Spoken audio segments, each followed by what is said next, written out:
Ce matin, comme tous les jours, quand j'allais à la montagne, quand j'allais sur la montagne, j'ai aperçu quelque chose qui avait attiré mon attention. J'ai aperçu un homme qui se plaignait, qui se lamentait. Je l'approche, il me parle de sa femme. Et je lui pose la question, « Mon frère, qu'est-ce que tu fais là? Tu accuses ?» Il marqua un temps de réflexion. Et il me répondit, « Mon frère, je pense que je vais arrêter d'accuser. Il va falloir que j'assume. » Ça, c'est une image comme ça que je donne. Je commence par cela. Dans le livre de Genèse 3:12, Adam était en train de se plaindre de sa femme en disant en répondant à Dieu, lui disant que la femme que tu m'as donnée, m'a conduit à l'erreur. Ça, c'est l'attitude de l'homme. Dans les différentes situations, nous agissons pareil. Ce n'est jamais nous, c'est les autres. Chez nous, à la maison, avec les enfants, avec nos femmes. Ici, quand je parle de la femme, parce que j'ai posté quelque chose tout à l'heure là sur Facebook, j'ai dit, j'accuse, 3 points de suspension, point d'interrogation. Et j'ai dit non, j'assume. Et je mis le verset que je vous ai donné tout à l'heure. Et ça m'a amené dans des réflexions. Cela peut se présenter dans des différentes situations. Nous aimons dire les autres. C'est comme ce que nous dit la parole de Dieu. La poutre que j'ai dans mon œil, je ne la vois pas, mais j'ai le temps d'observer, de constater la petite paille qu'il y a dans l'œil de l'autre. Dans des assemblées, nous avons vu de pasteurs animés des bonnes intentions, des pasteurs qui sont venus dans des églises pour servir Dieu, comme je le dis souvent, par crainte et par amour de Dieu. Mais nous avons vu les brebis amener ces pasteurs-là à la chute. Ils ont commencé à titiller son orgueil, ils ont commencé à lui dire combien il est grand, ils ont commencé à lui donner, ils ont commencé à titiller la cupidité, à créer une certaine cupidité dans ces hommes de Dieu. Nous avons vu cela. Mais remarquons maintenant partout où nous passons, c'est chaque fois les pasteurs. Ah ouais, les pasteurs, ah ouais, les pasteurs. Oui, c'est vrai, il y a des pasteurs qui abusent. Mais il y en a eu d'autres, comme je l'ai dit tout à l'heure, qui sont venus avec l'Esprit de Dieu pour travailler selon leur appel. Mais une fois arrivés dans l'église, dans les assemblées, il y a maintenant, nous, les brebis, nous nous sommes arrangés pour sortir ces hommes de Dieu de la voie par laquelle Dieu les a appelés. On a transformé leur mandat. Ils sont devenus des daddies, ils sont devenus des archibishops, ils sont devenus de je ne sais pas quoi encore. Une fois, j'étais à Kinshasa, j'étais assis plutôt devant chez moi, et puis il y a eu un ami, un frère que je connaissais à peine. Il est venu s'asseoir à côté de moi, et puis on a commencé à parler. Et il y avait une fille qui commençait à faire des va-et-vient devant nous. Bon, moi tout de suite, je me suis dit, ben voilà encore une petite jeunesse qui a vu qu'il y avait un Parisien qui venait d'arriver, et puis elle essayait de tenter sa chance. Ça, c'est moi. Je réfléchissais comme ça. Et puis tout d'un coup, l'ami, le monsieur qui est venu s'asseoir à côté de moi, me dit, tu vois Roger, tu vois cette jeune fille-là qui passe? Moi, j'ai oui, je l'ai vue. Ça fait 2, 3, 4 fois qu'elle fait des va-et-vient. Il me dit, cet enfant-là est ma fille. Moi, j'ai dit, ah bon? Puis on a commencé à parler de l'enfant. Moi, j'ai dit, ah ben tiens, c'est une belle petite femme. Hein. Ouais, ben tu vois, c'est déjà une femme. Je l'ai renvoyée chez ma grand-mère, enfin, chez ma mère, chez sa grand-mère. Parce que je n'arrive pas à supporter ce qu'elle fait. Moi, papa, voir ma fille faire ce qu'elle fait, je n'arrive pas à supporter. Et pour fermer les yeux, genre, on va jouer à la politique de l'autruche. Pour ne pas voir, j'enfonce ma tête dans le sol, dans la terre, et je l'envoie chez sa grand-mère. Je te dis ça pourquoi? Parce que tu vois, à chaque fois que tu me vois manger quelque chose, boire quelque chose, tout ce que moi je peux faire aujourd'hui, c'est par cet enfant-là. Elle ne travaille pas, donc tu t'imagines comment est-ce qu'elle fait, qu'est-ce qu'elle fait pour avoir cet argent qu'elle me donne tous les matins. C'est elle qui paye la scolarité de ses frères, c'est elle qui donne des sous à sa maman et elle s'occupe aussi de moi. Tu as vu son âge?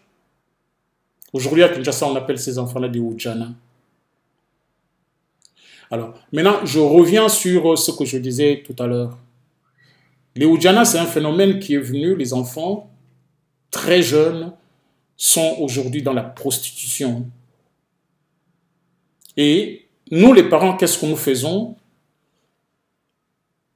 Nous fermons les yeux. Mais déjà, on va devoir remonter. Au lieu d'accuser ces enfants-là, dire que voilà, c'est pas bien, vous êtes jeunes, au lieu de vous habiller ainsi, vous auriez pu déjà faire ceci, faire cela, faire ceci, faire cela. Nous déjà, je remonte, je fais, au lieu d'accuser ces enfants-là, je fais une marche en arrière, au niveau de parents. J'arrive au niveau de parents, mais ce monsieur qui me parlait de sa fille, qui se plaignait, je vais dire ça entre guillemets, qui était en train d'accuser sa fille. Ce papa-là ne travaille pas. Vous pensez un père qui supporterait voir sa petite fille se prostituer et en plus de cela, qu'il accepte l'argent de la prostitution pour pouvoir vivre, lui, papa. Qu'est-ce que lui, papa, a apporté chez sa fille?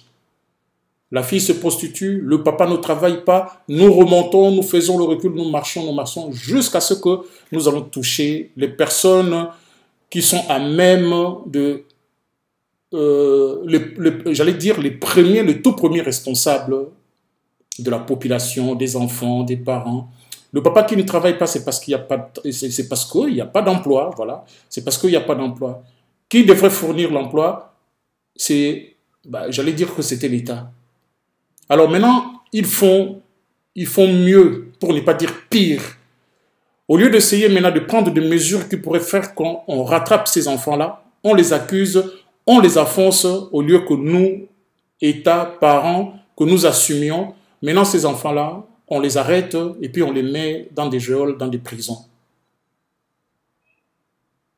Nous n'avons pas cherché à assumer. Nous avons plutôt accusé ces enfants-là et puis nous avons enfoncé. Vous savez, bien aimés, la Bible nous dit que ce que nous semons, c'est ce que nous moissonnerons. L'on moissonne que ce qu'on aura semé. Quand nous avons nos enfants à la maison, quand nous semons l'irresponsabilité, attendons-nous en retour que ces enfants-là n'aillent pas à l'école, ou alors s'ils vont à l'école, qu'ils ne poursuivent pas, qu'ils s'entêtent, qu'ils soient de rebelles devant leurs professeurs, devant leurs encadreurs dans des écoles. Parce que déjà à la maison, quand la sémence est la violence entre les parents, quand la sémence est plutôt l'ivrognerie, un papa qui sort, qui abandonne son foyer, qui va faire des enfants par-ci à gauche, à droite, on sème l'irresponsabilité. Et en retour, nous allons accuser les enfants. Ouais, mon fils là est nul, il n'arrive pas à travailler à l'école. On accuse au lieu d'assumer. Assumer, c'est quelque part, j'allais dire, de l'humilité. L'humilité, reconnaître que j'ai fauté, je n'ai pas procédé comme il le fallait. Je n'ai pas procédé comme j'aurais dû le faire. L'image que je donne, l'image que nous donnons, c'est de l'évangélisation. Ce que nous semons dans les cœurs des gens qui sont en contact avec nous, ce que nous semons devant les personnes sur qui nous avons une certaine responsabilité. Parce que J'allais dire que les enfants ne choisissent pas de venir au monde. Ils ne choisissent pas non plus leurs parents. Quand ils viennent, c'est sous notre responsabilité. C'est à nous d'assumer. Alors maintenant, si les conditions sont difficiles, si les conditions sont compliquées, comme dans notre pays, par exemple, le Congo, on se trouve des excuses qui, de fois, sont valables vu comment est-ce que les choses se passent. Mais maintenant, faire un effort n'est pas accusé. Et là où c'est compliqué, en ce qui concerne notre pays, on ne peut ni accuser, ni non plus derrière assumer ses responsabilités. Je vais interdire à ma petite fille de s'habiller décemment, comme nous recommande la parole de Dieu. Mais il faut que je lui fournisse maintenant les moyens pour qu'il s'habille décemment. Je reviens maintenant sur ce que je disais par rapport à nos églises. Nous en avons vu de pasteurs, comme je l'ai dit, qui sont venus humblement tels qu'ils étaient, selon l'appel qu'ils ont eu. Ils arrivent dans les églises.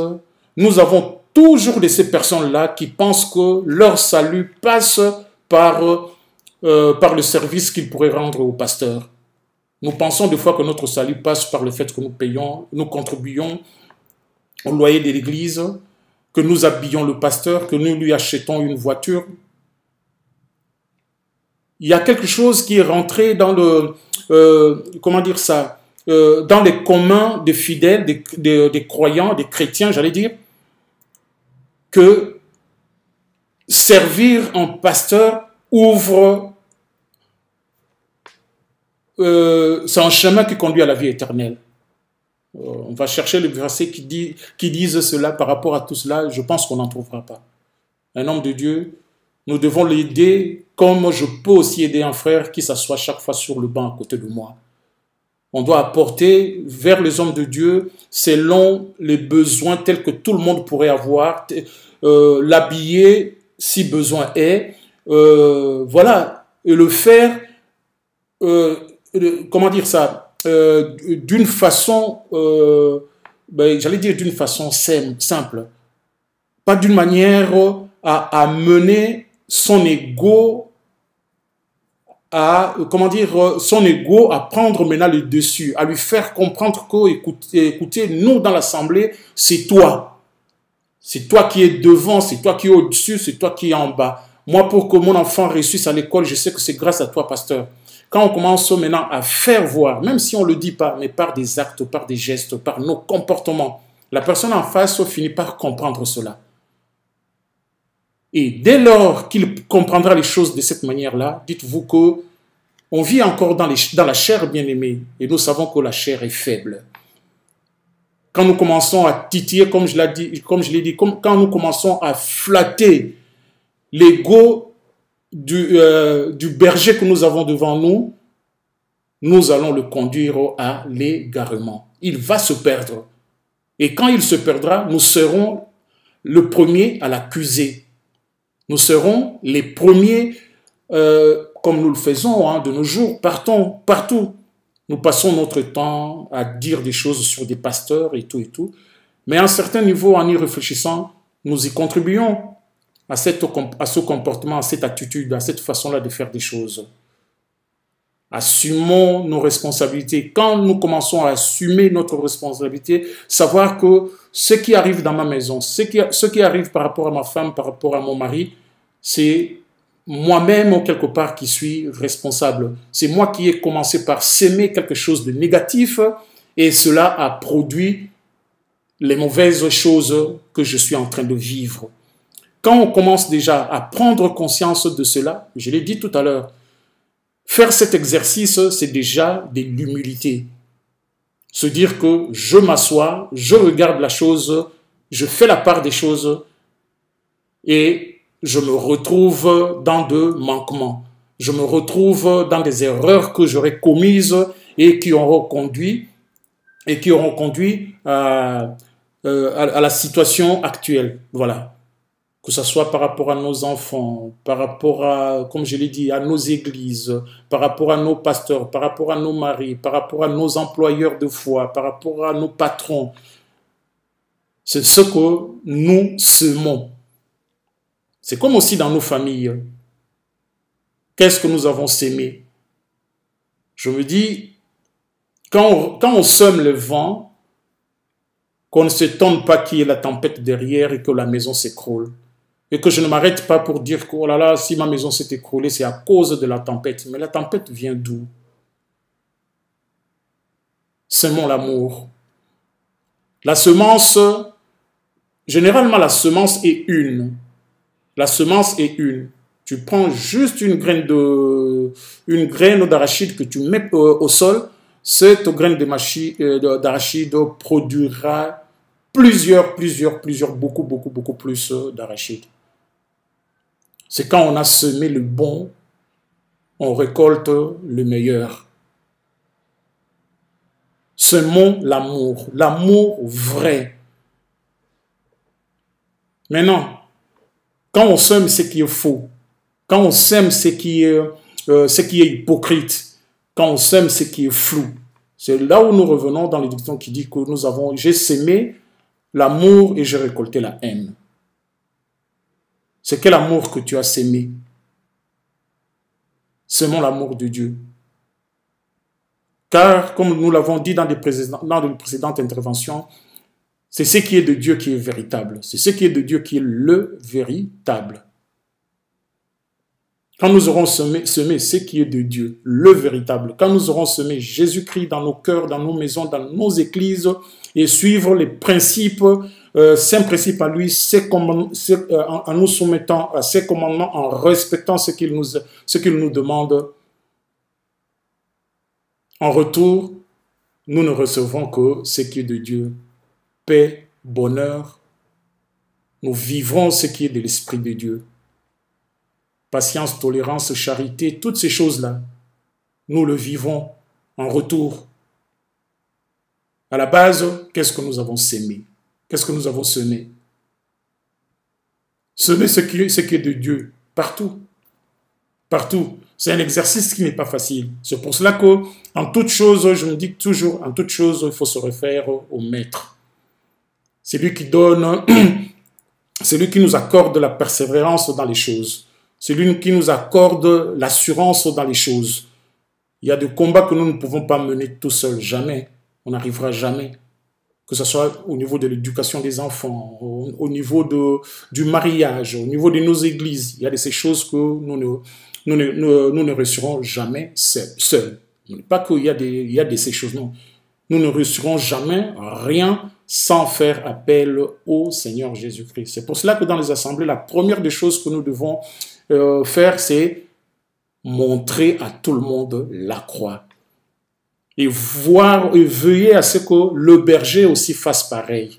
Un berger qui ne vous montre pas la croix, vous sortez de cette église. Car dans le livre d'Apocalypse, il nous est recommandé de sortir des milieux d'eux. Quand on ne nous montre pas l'amour de la croix, car c'est cet amour-là qui est le véritable, sortez de ces... Et maintenant, nous, dans tout ce que nous faisons, si on pouvait chaque fois faire appel de cet amour. Parce que cet amour, c'est ce que nous semons, et en retour, cet amour a produit des milliers de bienfaits. La tolérance, la maîtrise de soi, toutes ces choses-là. Parce que des fois, on s'enflamme. Le problème que nous avons dans la société aujourd'hui, quand je dis société, dans nos familles, dans les entreprises, c'est souvent l'ego, l'orgueil, voilà, notre orgueil. Souvent on se dit, je n'encaisse pas ça. Comment est-ce qu'il ose me faire ça, dire ça à moi? C'est de l'ego, c'est de l'orgueil. Moi je me dis toujours, c'est normal qu'on puisse avoir de l'orgueil, de la fierté, de la dignité. Et je me dis, l'orgueil qui est mal géré, ou alors l'orgueil exagéré, c'est ça le vantardisme. L'orgueil exagéré rend aveugle. Et la Bible nous dit que Dieu résiste à de telles choses. Dieu résiste aux orgueilleux. Mais maintenant, on peut avoir un orgueil qui soit inhérent à tout homme, j'allais dire à tout humain. Cet orgueil-là, quand c'est bien géré, cela devient de la dignité. Cela devient de la fierté normale aussi que nous devons avoir tout en chacun. Ne toujours pas accuser. Regarder les choses en face et voir où est notre part de manquement, où est notre part d'erreur. Je pointe du doigt un doigt. Le plus gros de doigts me regarde. Ah ouais, mais c'est pas possible. J'ai eu 5 enfants, j'ai eu 10 avant et puis il n'y a aucun qui a fini qui a terminé ses études. Alors, on accuse les enfants. Qu'est-ce qu'on a fait pendant tout cela, pendant que les autres payaient des études pour leurs enfants et tout, et envoyaient leurs enfants, poussaient leurs enfants, surveillaient leurs devoirs et tout. Vous étiez où? Dans des Nganda peut-être. Chez le 3e, 4e, 5e bureau, vous étiez où? Et aujourd'hui, non, c'est la faute des enfants. La femme est l'image de l'Église. Pour revenir à Genèse, le livre de Genèse, là où Adam parle de Ève. Ève, en fait, c'est l'image, Ève, comme je disais, la femme, c'est l'image de l'Église. L'Église. Arrêtons de nous pointer du doigt. Avec humilité, voyons plutôt où est-ce que nous avons fauté, nous. Et beaucoup plus faire un exercice, reconnaître dans le mal qui arrive à mon frère, à ma sœur, quelle est ma part de responsabilité.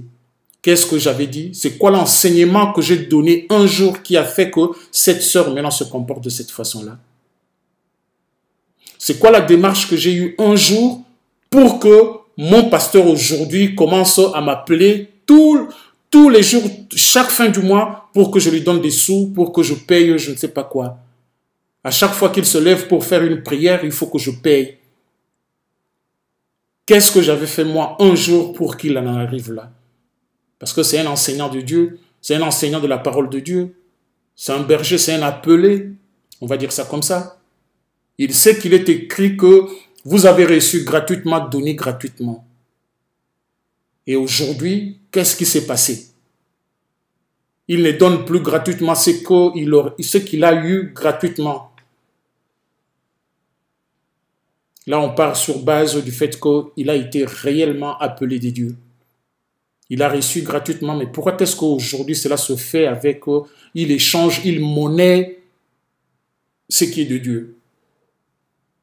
Pierre avait maudit Siméon, je crois, le magicien.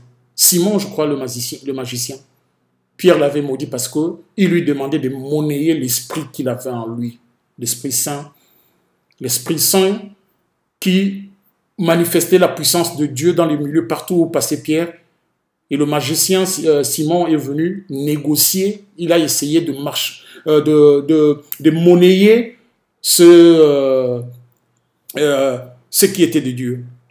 Mais aujourd'hui, comment est-ce que nous avons amené les pasteurs par nos attitudes à monnayer leurs prières? À chaque fois qu'ils doivent bénir un enfant à l'église, une enveloppe doit suivre. À chaque fois qu'ils passent chez nous à la maison pour une prière, une enveloppe doit suivre. Nous n'applaudissons pas toutes ces choses-là. J'allais dire que nous condamnons. Bon, pour ne pas parler de la condamnation. On perçoit mal ces choses-là, mais quelle est notre part de responsabilité à chaque fois? J'accuse, j'assume. Fais le choix. Déraper une fois, c'est humain. Sortir des principes de Dieu, ça peut arriver. Mais maintenant, l'humilité nous appelle. Et dès que tu commences à t'asseoir pour te poser des questions, c'est déjà un début de repentance. Tu parles à ton Dieu et dis, mais Seigneur, qu'est-ce qui s'est passé? Pourquoi est-ce que je suis dans cette assemblée avec ce pasteur, ce berger qui se conduit de cette façon-là? Demande au Seigneur. et fais ce qu'on appelle une introspection et trouve ta part de responsabilité. Et après, ensemble, essayez, si l'humilité est là, si l'Esprit de Dieu est dans l'assemblée, approchez le pasteur et puis essayez d'en discuter. Je sais que c'est une tâche, c'est un exercice difficile, compliqué, parce que nous avons fait aussi de telle sorte que ces hommes de Dieu se croient irréprochables. On ne peut rien leur dire. Une fois de plus, quelle est notre part de responsabilité? En l'inverse aussi, je pourrais dire que il y a des bergers qui, l'église était bien, et puis petit à petit, il y a des rébellions qui commencent à se, comment dire ça? Il y a de rébellions qui commencent à se manifester, à être constatées dans l'assemblée. Le pasteur à son tour aussi, qu'est-ce qu'il fait? On accuse, ouais, vous combattez l'église quand vous faites ça, la rébellion dans l'église et tout, ils vont vous sortir des versets. Sois humble. Commence à te poser des questions. C'est quoi la semence que j'ai portée à ce brebis pour qu'aujourd'hui il se rebelle contre moi? De toutes les façons, les pasteurs, on ne se rebelle pas contre eux. Tout de suite, ils vous présentent la parole de Dieu. Quand vous vous rebellez contre le pasteur, c'est-à-dire que vous vous rebellez contre la parole de Dieu. Donc, voilà. Qu'est-ce que je fais? J'accuse, comme là je suis en train de le faire. Est-ce que j'accuse? Non, je reviens sur le fait que je disais tout à l'heure, nous devons faire le constat à chaque fois. Soyons humbles. Soyons humbles. C'est de l'humilité que de reconnaître que dans la situation présente, voilà ma part de responsabilité. Et dans les choses de Dieu maintenant, quand nous faisons cet exercice-là, moi je dis que c'est un début de repentance. Oh Seigneur, qu'est-ce que j'ai fait? Voilà que ma femme aujourd'hui se comporte de telle façon. Voilà que mes enfants aujourd'hui me rendent cette, comment dire ça, me rendent cette façon de faire. Qu'est-ce que j'ai semé? Il y a des exceptions aussi, des fois, peut-être qu'on avait semé quelque chose de bien et qui soit tombé sur une terre qui n'est pas adaptée. Ça aussi. Mais toujours se remettre en question. Se demander, mais pourquoi est-ce que ce peuple aujourd'hui se lève contre moi? Comment est-ce que je peux être dans une nation là où 80% de peuple, de la population, se remettre en question, se poser des questions, se remettre en cause à chaque fois et trouver sa part de responsabilité dans chaque situation et avec humilité, remettre tout cela dans la prière entre les mains de Dieu afin qu'il nous guide, qu'il nous conduise. Car l'esprit de la promesse, c'était aussi cela sans fonction. Je ne vous laisse pas orphelin. Ne marchons pas seuls comme si on était orphelin. Car la promesse est que je vous enverrai le Saint-Esprit qui vous enseignera, qui vous guidera. À chaque fois, quand il y a de complications, il y a de doutes, il y a des hésitations, il y a des révoltes, il y a des rébellions dans nos milieux, faisons appel à cet esprit de la promesse de Dieu. Si nous avons la foi, si nous croyons en ce que dit la parole de Dieu, si nous croyons aux promesses de Dieu que Christ est venu réaliser sur la terre. Quand nous croyons à cela, nous croyons à toutes les promesses que Dieu a faites pour nous, levons les yeux et posons des questions plutôt, demandons à Dieu de nous éclairer. N'est-il pas dit qu'il est la lumière du monde? Il est notre lumière à nous, quoique nous ne soyons pas le monde.